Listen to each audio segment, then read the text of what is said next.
Hello everyone, আসসালামু আলাইকুম। কেমন আছো তোমরা সবাই? আশা করি ভালো আছো। আমি পারভিন সুলতানা, এভরিডে মিরাজ মাদার ব্লগে আমার নতুন একটি ভিডিওতে তোমাদেরকে জানাই ওয়েলকাম। আশা করি তোমরা সবাই ভিডিও শুরু থেকে শেষ পর্যন্ত আমার সাথেই থাকবে। আমার নতুন বন্ধু, পুরাতন বন্ধু সবাইকে কেমন আছে অবশ্যই কমেন্টে জানাবা। আজকে শুক্রবার সকাল, এই যে নাস্তা খাওয়ার পরে তোমাদের ভাইয়া বাজারে গিয়েছে। তো আজকে কি বাজার আনছে এগুলো তোমাদের সাথে শেয়ার করব, আর দুপুরে কি রান্না করব। তো এসব বাজার নিয়ে আসার পরে আমার ছেলে যখন দেখছে যে মুরগি নিয়ে আসছে, তখন বলে আম্মু আজকে মুরগি রান্না না। তো আমি বলি কি রান্না করব। তো কি রান্না করব আপনারা দেখতে পাবেন, আমার সাথে থাকুন। তো এখানে দেখতে পাচ্ছেন কয়েক পদ সবজিও আছে, এখানে মাছ আছে। তো আমি মাছ একটা পাতিলে ঢেলে নিতেছি। যেখানে কই মাছগুলো একদম জ্যান্ত ছিল। কই মাছ কাটতে অনেক কষ্ট হয়। আজকে কই মাছ কাটা ধোয়া অনেক, হাতের অবস্থা অনেকটাই খারাপ হয়ে গিয়েছে। আমার কই মাছ যখন কাটা হয় বা ধোয়া হয় অনেকটাই কেটে যায়, ধুইতে যাইলে অনেক কষ্ট হয়। তো যাই হোক, আমার আপুরা তো সবাই জানেনি কই মাছ কাটতে অনেক সমস্যা। কাটতে যে সমস্যা হয়, ধুইতে আরও বেশি সমস্যা হয়, তাই না আপু? সত্য বলছি না মিথ্যা বলছি, কমেন্টে জানাবা, ঠিক আছে? তো এখানে দেখতে পাচ্ছ আরেকটা পদের মাছ, এখানে ইলিশ মাছ আছে। তো এখানে 3টা ইলিশ মাছও নিয়ে আসছে, একটা মুরগি তো আমি একটা ট্রেতে নিয়েছিলাম। আর এখানে আছে সবজি, ধুন্দুল, তার এই যে মাছ আর মুরগি ট্রেতে নিলাম। আর এখানে আছে ধুন্দুল, পেঁপে, লতি, শসা আর হলো ভেন্ডি। এগুলো একটা জড়িতে নিয়েছি কারণ এগুলো ধুইতে হবে, তো এগুলো আলাদা জড়িতে নিয়ে রেখেছি। আর তেল শেষ হয়ে গেছিলো, 2 লিটারের একটা বোতল নিয়ে আসছে তেলের, সয়াবিন তেল। কই মাছ একটা পাতিলে দেখতে পারছো তোমরা। তো এই মুহূর্তে আমার ভাইও আপুদেরকে একটা কথা মনে করে দিতেছি। আমার ভাইও আপুরা হয়তো একটা লাইক দিতে ভুলে গেছে, তো আপনারা দিয়ে দিবেন একটা লাইক দিয়ে ভিডিওটা কন্টিনিউ করবে তোমরা। তো মুরগি তো নিয়ে আসতাম হাজব্যান্ডে, কিন্তু ছেলে তো আজকে মুরগি খাবে না, বলছে আম্মু আজকে আমার জন্য বিরিয়ানি রান্না করেন। তো আমি আজকে বিরিয়ানি রান্নার জন্য প্রস্তুতি নিয়ে যে ফাঁকের ঘরে চলে এসেছি।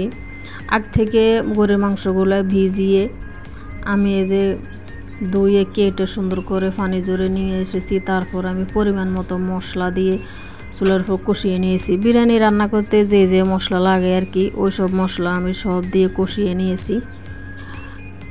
তো এখানে মাংসগুলো দেওয়ার পরে আমি এখানে দিয়ে দিলাম টক দইগুলো ভালো করে ফেটিয়ে তারপরে দিয়ে দিয়েছি। বিরিয়ানির মধ্যে টক দই যখন দিই আমার তো ভালো লাগে, আমি টক দইটা দিতে চেষ্টা করি। তো টক দইও দিয়ে দিলাম। এখানে যে ভালো মতো কষানি হোক, তারপরে আবার ফিরে আসব।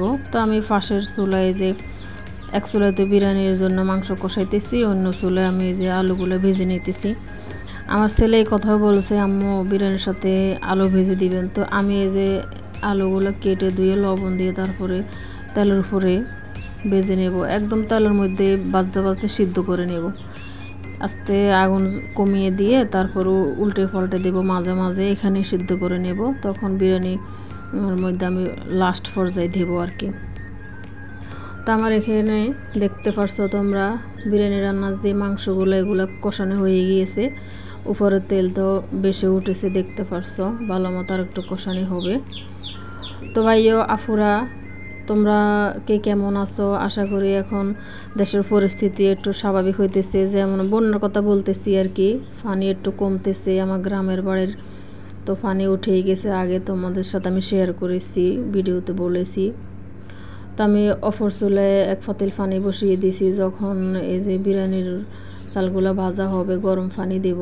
তো আমি এখানে পরিমাণ মতো সাদা তেল, তারপরে পেঁয়াজ কুচি এগুলো ভালো মতো ভেজে নেওয়ার পর আমি আগে থেকে রাইসগুলো ধুয়ে পানি জড়িয়ে রেখে দিয়েছি।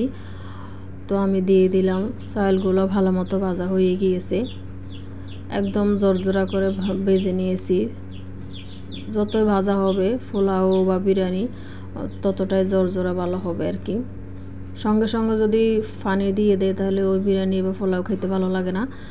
একদম ভালো মতো ভেজে নিতে হবে তেলের মধ্যেই। তো পরিমাণ মতো আমি যত রকম মশলা লাগে আর কি সবে দিয়ে দিয়েছি। এখানে একটু এখন লবণ অ্যাড করব পোলাওর মধ্যে। আগে তো পোলাওটা যখন হাফ সিদ্ধ হয়ে যাবে তখন আমি দিয়ে দেব যে আগ থেকে কষিয়ে রাখা বিরিয়ানির যে মাংসগুলা ওগুলা। তো আমার পানি অ্যাড করা হয়ে গেছে। বিরিয়ানির মধ্যে যে জল দিয়েছিলাম আর কি ওগুলো কমে গিয়েছে। আমি বিরিয়ানি মাংসগুলো কষিয়ে রাখা মাংসগুলো দিয়ে দিয়েছি। এখন ভালো মতো মিশিয়ে নেব। ধোয়া কত ধোয়া উঠতেছে দেখেন। তা আমি 2-3 টেবিল চামচ এখানে সস দিয়েছি। বিরিয়ানির মধ্যে সস আমার ভালো লাগে, আমি দিয়ে থাকি। তো এখানে সস, তারপর ভেজে রাখা আলুর টুকরোগুলো, তারপর 2-3টা কাঁচামরিচ, এই যে একটু কেওড়া জল, গোলাপ জল, এগুলো মিলিয়ে আমি সামান্য একটু দিয়েছি, কারণ এগুলো বেশি দেওয়া যায় না, খাওয়ার স্বাদটাই নষ্ট হয়ে যায়। পরিমাণ মতো দিলে খাইতে ভালো লাগে আর কি, বেশি দিলে মজা লাগে না। আমারতে বেশি দিই না, অনেকে রান্না করে যা যেরকম। তো বিরিয়ানির সাথে খাওয়ার জন্য এখানে আমি শসা, লেবু, পেঁয়াজ এগুলো কেটে নিয়েছি। বিরিয়ানির সাথে এগুলো খেতে ভালো লাগে। এই তো আমার কাটা হয়ে গেছে, এখন সবাই খাবে। তো এই মুহূর্তে যে ভাইয়া আফুরা আমার সাথে এ পর্যন্ত চলে এসেন, তোমাদেরকে অসংখ্য ধন্যবাদ জানাইতেছি। আর যারা আমাকে এখনও সাপোর্ট করনি বা চ্যানেলটি সাবস্ক্রাইব করনি, তোমরা অবশ্যই চ্যানেলটি সাবস্ক্রাইব করে দিবে, আমার পাশে থাকবে। আর যারা অলরেডি এই কাজটা করে দিয়েছো, তোমাদেরকে মন থেকে দোয়া ভালোবাসা জানাই। সবাইকে আল্লাহ ভালো রাখুক, সুস্থ রাখুক। আমার নতুন বন্ধু, পুরাতন বন্ধু, সবাই আমার পাশে থেকো, আমাকে সাপোর্ট করিও। তো আমার বিরিয়ানি রান্না হয়ে গিয়েছে, আমি একটা বাটিতে তুলে নিতেছি। দেখতে পাচ্ছ তোমরা, চুলের উপরে পাতিল আছে, আমি একটা পাতিল নিতেছি। আমার শসা কেটে নিলাম। আমার ছেলেও, আমার হাজব্যান্ড নামাজ পড়তে গেছে, চলে এসেছে, নামাজ শেষ, আমারও গোসল করে নামাজ পড়া কমপ্লিট। তো এখন খাওয়া দাওয়ার সময় হয়ে গিয়েছে, এখন আমি এগুলো বেড়ে ঘরে নিয়ে যাব। তো আমার বাটিতে নেওয়া হয়ে গেছে, আমি এখন ঘরে চলে এসেছি। আমার ছেলের জন্য এখন আমি প্লেটে নিতেছি আর কি। তো তোমরা আমার সাথেই থাকো। ভিডিও শেষ প্রান্তে চলে এসেছি। পরবর্তী আগামী ভিডিওর আমন্ত্রণ আগ থেকে জানিয়ে রাখছি তোমাদেরকে। তো একটা প্লেটে আমি আমার ছেলের জন্য এই যে বেড়ে নিতেছি, তোমরা দেখতে পাচ্ছ। তো আমি এখানে দিলাম এক টুকরো লেবু, এক টুকরো পেঁয়াজ, তারপরে এই যে বিরিয়ানি শসা, এগুলো দিয়ে নিয়েছিলাম।